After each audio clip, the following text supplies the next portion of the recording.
Restart. Hello, First Stay BC and First Stay Realty team and prospecting clients and partners, potential partners and existing partners. My name is Katie Shen. I'm a mortgage broker with RTC Mortgage, and today I want to give an update. I want to thank First Stay BC team for giving me an opportunity to share an update. And today I want to elaborate a little bit on the terminology and mortgage, a couple mortgage rules, which I hear questioned by my clients most of the time these days. So a lot of my clients are asking, if I own a mortgage which will mature in a year or two, and we still don't know where the rates will be at that moment, do I have to requalify? Typically a client asks. So what is happening after the maturity? There are several potential scenarios a client can potentially take in case of mortgage maturity. They can renew with existing bank, so that means that they will not requalify against the new stress test, the new rates and the new contract rates, because right now we qualify not against the standard stress test, but contract +2. And then in this case, client will just negotiate new rate with the bank and will sign a new term, and then just move on with whatever is the balance of the mortgage and new rate. In case client decides to transfer, because typically it is a good chance to shop around and see what is available on the market. Quite often clients' qualification changes, income improves, mortgage balance will drop, and it's possible to negotiate better terms.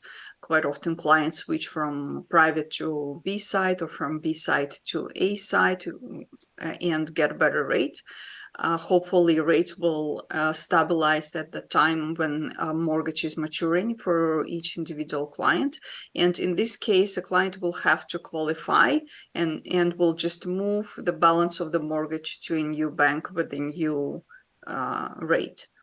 And in case client decides to refinance, they will have to break mortgage. And if they manage to refinance on the day of maturity, which is rare but occasionally happen, then penalty won't be applicable. But if they break mortgage around those days, around the maturity date, there still will be a penalty. And the new mortgage balance will be transferred to a new bank unless client decides to process refinance with their existing bank and negotiate a new rate. So that's the difference between three possible scenarios. Quite often clients confuse and they think that they need to take mortgage all over again. How they word it.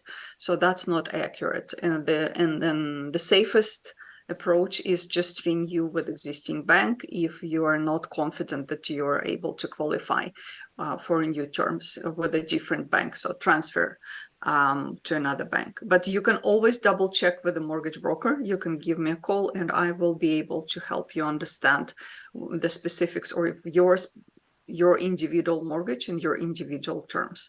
So my phone number is on the background and I will also put it in the comments. Natalia? Thank you, Katie. Nice insights.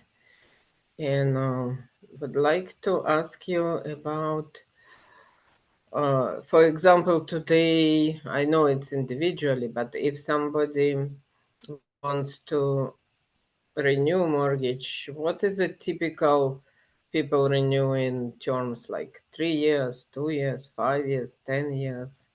What is the most common or most popular?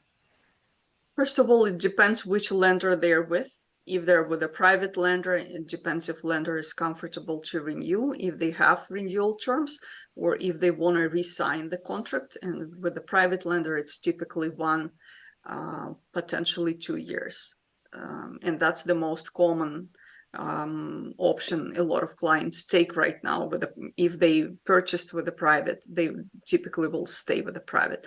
If they are with the B side, again, with the B side, most common is 1 year. So if they're renewing with the B side, typically 1-year term, it's possible to fix with 2 or 3 years, but that depends on the client situation, and everybody is trying to read between the lines and understand how quickly the rates will go down, and inflation will stabilize and economy will stabilize. So depending on how secure they want to feel, potentially they want to take 2 years, because it's been also discussed that potentially there will be another rate increase in October. So, or if not in October, early next year. And for A side, if most of people feel that safest way is to take 3 years. So, but banks, of course, have they bumped 3 years rate a little bit. So right now, 4 years is the lowest rate, depending on each individual program. If client has a high ratio mortgage, or if they're renewing rental, programs are different. If they're employed or self-employed, so This moment. I always suggest to compare specific rates. So see what specifically banks offer them and run the numbers, and not always run the monthly, compare the monthly payment, but also interest they will pay over time.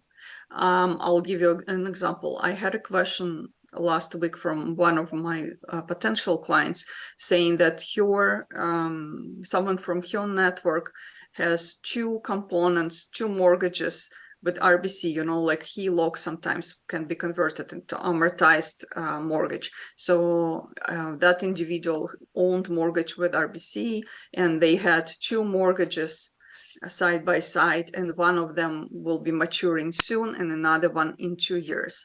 And RBC gave them a very high rate. So right now banks are around low 6, mid 6, large A banks, but they gave client over 7%, knowing that they cannot break mortgage and move the entire debt to another bank. They're basically taking advantage and giving them the highest rate for one of the portions which is maturing. So it's impossible to say one size doesn't fit all, just like in renting. One property will fit needs for one potential tenant, another one doesn't. So we just need to see what is the specific situation with the income, what type of mortgage is that, what's the lender, and what client is actually considering to do. Because yesterday I talked to a client of mine who is in the process of divorce, and he wants to buy out to his spouse and eventually sell the property. And he's considering variable rate because he knows that as soon as the market will pick up again, he wants to list. But fixed rate will mean a big penalty for him.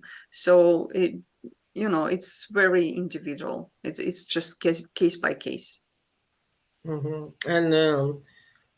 any clients you recently have from Bank of Montreal? Like you have comment on that one? No. Yes, some clients have with the Bank of Montreal too, and they have reasonable offers right now. Or like yesterday, I checked actually, even in employee rate with discussed employee rate with a client of mine. So it is reasonable offer there. Mm-hmm. Yeah. Okay. Interesting. I just want to mention, while you're thinking of your next question, I want to jump from subject to subject a little bit. And last week, one of your realtors was asking about GST exemption for pre-sales.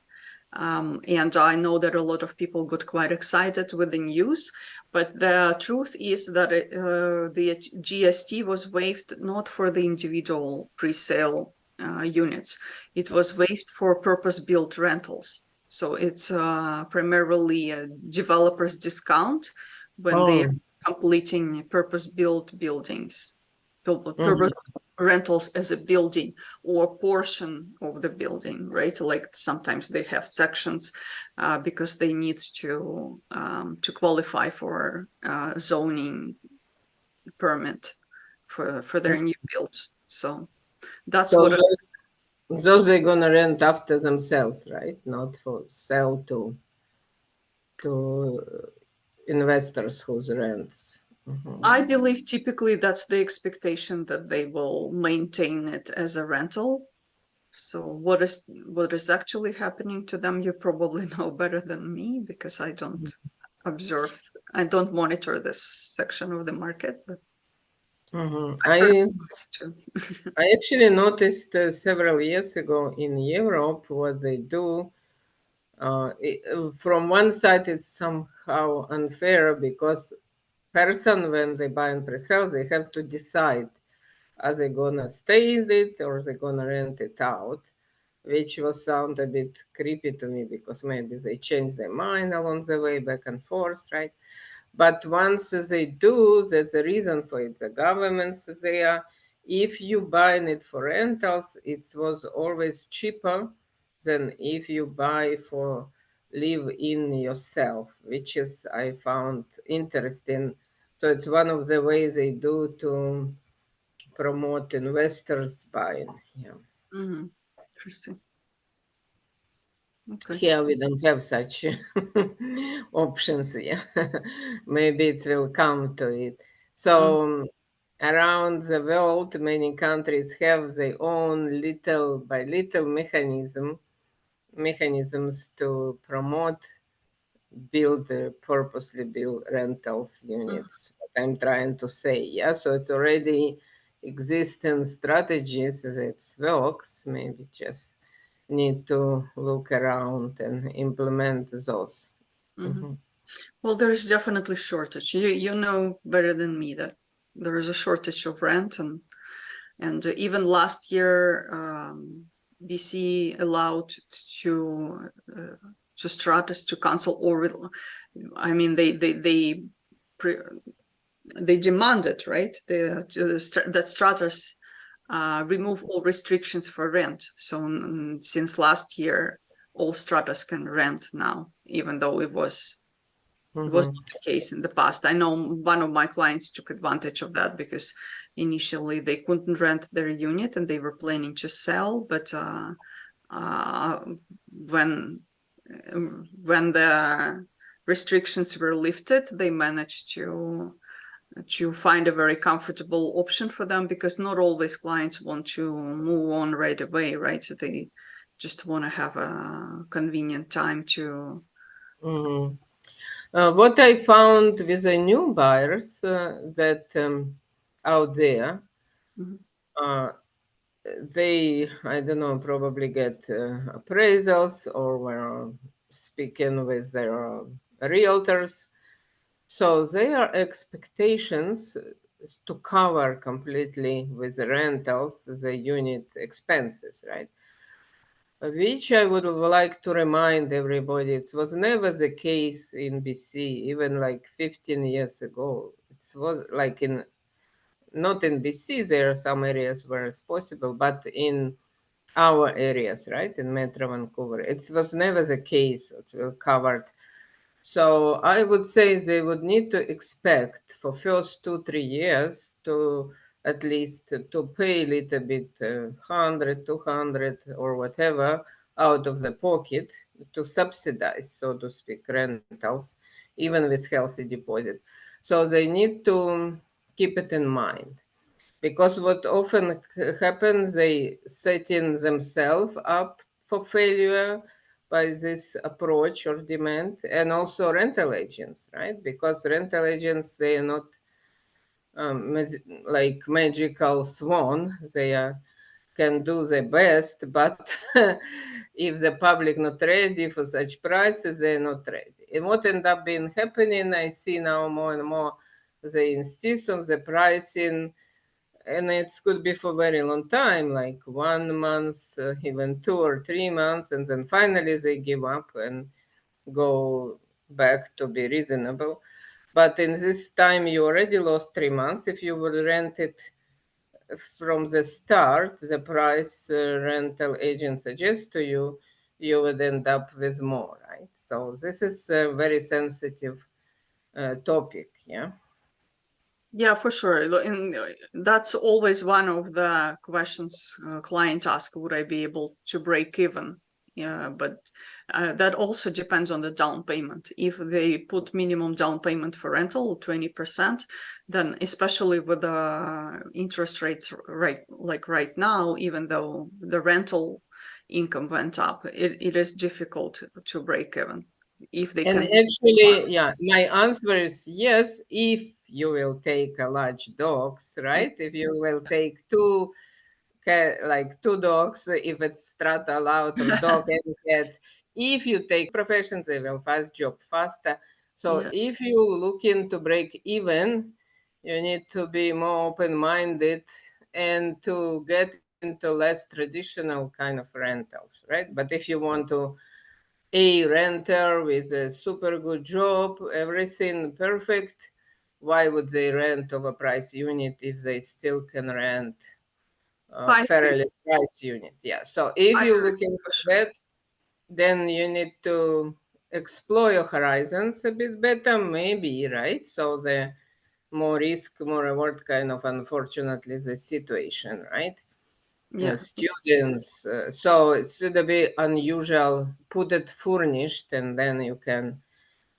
yeah. At someone is not willing to do any of those, and they just wanted nothing, like, oh, I want only one person, no pets, right? Which is even discriminatory, right? So don't discriminate against whatever, right? So people are people, they need to live, and then it's more possible. So think outside the box, trust experienced agent with those a bit unusual choices when they can navigate through, if they can still find a very high 99.9 probability to be rented the places, but it has to be outside the box, so to speak.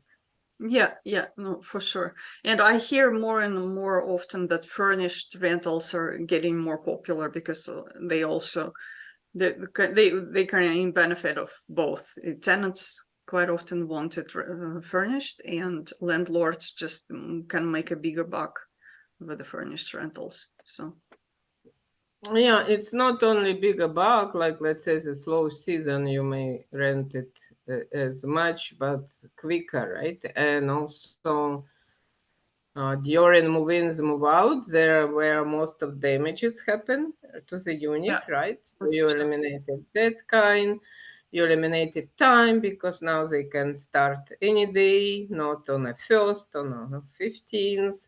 So it's a lot of benefits to it, but many people could not deal with it because it's more complicated, right?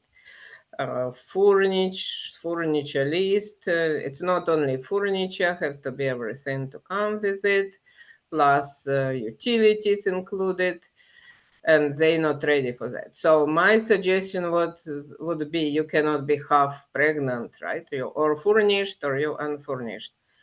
What I found the most difficulties with it semi-furnished kind of scenario, people just don't get in it, right? So those one is more trickiest to find a tenants from. So if the furnished, it has to be completely furnished with all supplies, almost like vacation rental type, in order to compete with them, because they all out of summer on a regular market as well, right? Or do totally unfurnished, one or another. Don't try to do something in between. Oh, I have one sofa and that would be enough. No, better not to put that one sofa in. Just do it unfurnished then, right? Yeah, that makes sense. Okay. Okay. Thank you so much, Katie, for your valuable insights. And you can contact Katie on contact information on the screen, or contact me. I will pass to her for any mortgage related questions, or if you want to reconsider your portfolio, to maybe change around and reconcile and buy more units. Yeah. Consolidate that. That's the one of the most popular questions these days. Consolidate that. So that's a tricky one, and definitely need the help of mortgage consultant specialist.